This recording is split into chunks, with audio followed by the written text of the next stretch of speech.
Hey everyone, welcome back to my channel. Today I have a short, quick video about your digestive system and leaky gut. So I want to talk about something that people tend to overlook. It's so easy to be like, I have to take these supplements for my leaky gut or my IBS or my digestive issues, or I need to eat these foods to support my gut. And that's all great. And yes, when you have IBS, leaky gut, any kind of Crohn's or digestive issues, gas, bloating, SIBO, of course, you want to make sure that your diet's on point and that your supplement routine is supporting your gut and your digestion.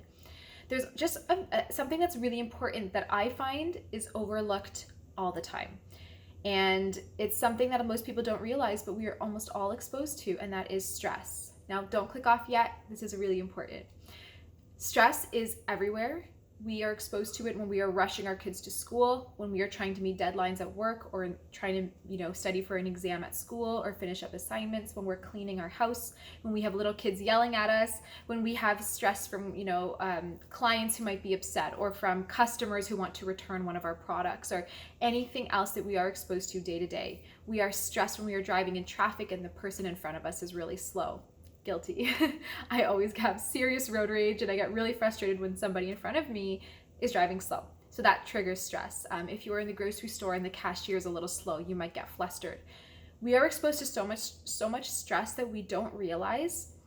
And this is one of the biggest things affecting our gut, sometimes even more than food. And I know that can sound kind of crazy, but this is why I want to quickly explain the science behind it in a really easy to understand way. And it might make you start to rethink how you approach your health and going forward, what you can do to improve the health of your, gut condition or digestive issue. When we are stressed, our body goes into fight or flight mode. Our adrenals pump out cortisol and epinephrine and adrenaline and whatever else our body needs for that fight or flight response. And just getting a phone call. And when our body goes to this fight response, what starts to happen is it says, okay, we are in great danger. We need to get away. Now, that is not happening. If you're in traffic and someone in front of you is going slow, you're not in danger. You're just frustrated. But our body does not differentiate. It does not know the difference. It says we need to run away and prepare. So it takes blood away from your digestive organs, sends it to your heart, to your brain, and your muscles so that you can run fast, think quick, and run far, right? We don't need all of that. What we need to do is just to kind of chill out, but our body thinks that there is a great danger, and so it elicits this response.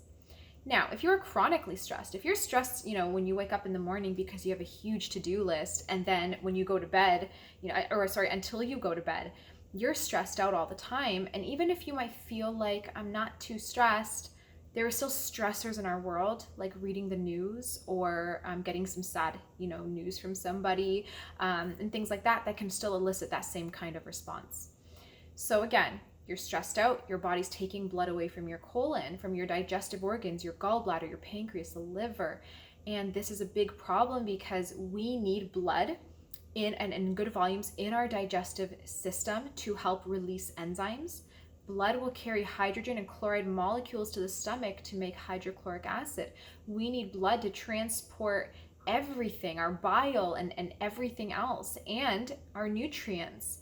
We need blood to do all of that for us. And if we're chronically stressed, then the blood is always going to the other extremities and other parts of the body where it's not as important. And we end up being very, very depleted and deficient. So here's what happens.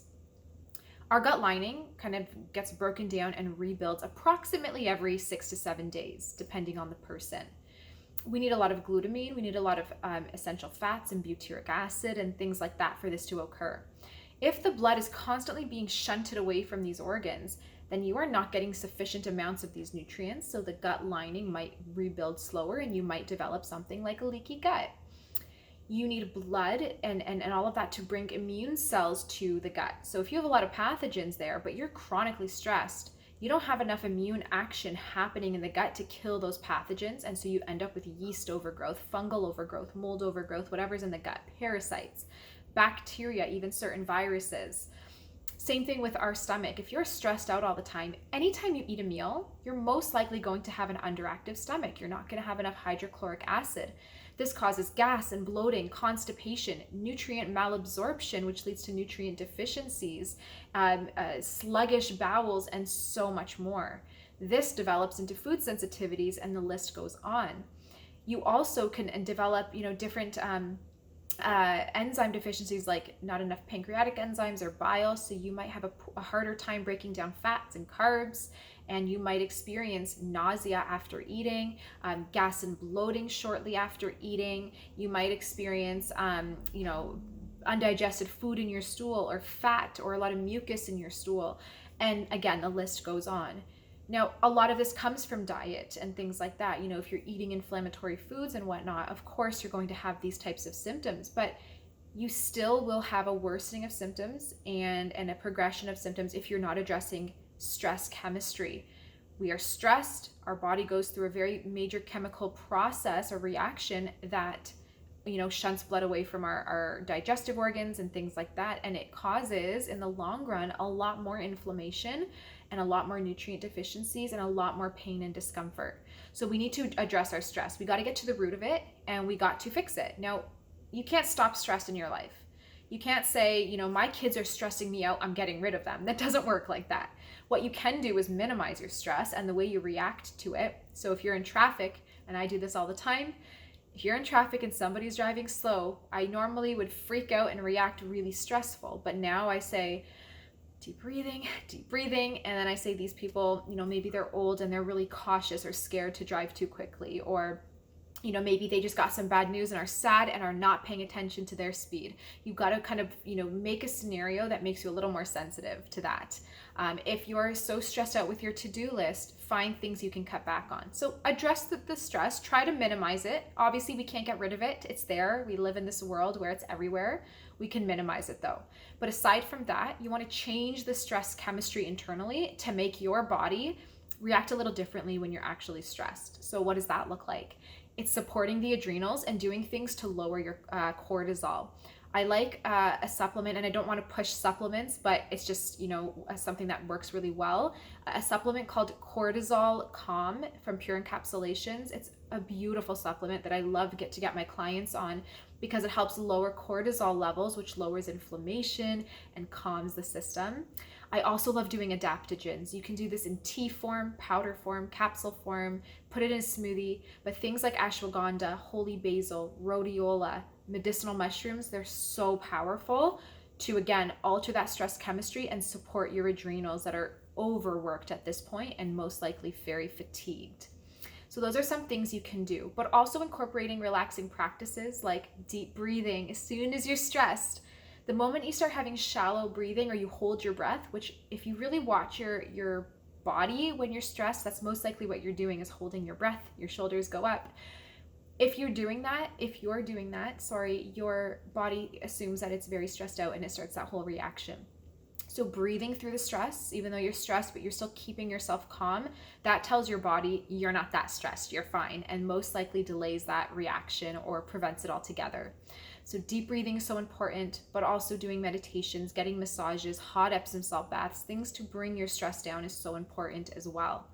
At the end of the day, you cannot clear pathogens, you cannot heal the gut lining or reseal it, you cannot improve your peristalsis, your downward, healthy motion of the gut, you can't improve your stomach acid levels and everything else if you have chronic stress. You simply cannot. So transcutaneous vagal nerve stimulation is also something I like to incorporate because that can help to alter that gut-brain connection, that stress chemistry. So it's very powerful to add in. But at the end of the day, if you are chronically stressed, you will have these digestive symptoms or IBS or anything else chronically. So getting to the root of not just supplements and diet, those are so important and need to be addressed, but stress has to be addressed as part of this. It's a threefold. You got the mind, the body, and the spirit. So you got to address all of it, and you will should notice much more improved results in your symptoms and in your digestion. Lastly, last tip, when you're eating a meal, this is the most important time to not be stressed. So if you're driving on the highway and stressed out because there's traffic or people are going slow, do not go and eat your lunch while you're waiting. That's the worst thing you can do, is eating something or having a meal when you're stressed out, because you know that there's no acid production happening. Your body's not focusing on digesting, it's focusing on running and fleeing or fighting, and you're not going to be digesting that meal very well. So at the very least, if you can't control your stress at all or anything else, at least at meal times, try to do really good deep breathing. Bring that stress down before you enjoy your meal. And if you can't, then try to push your meal to a time where you can, if possible.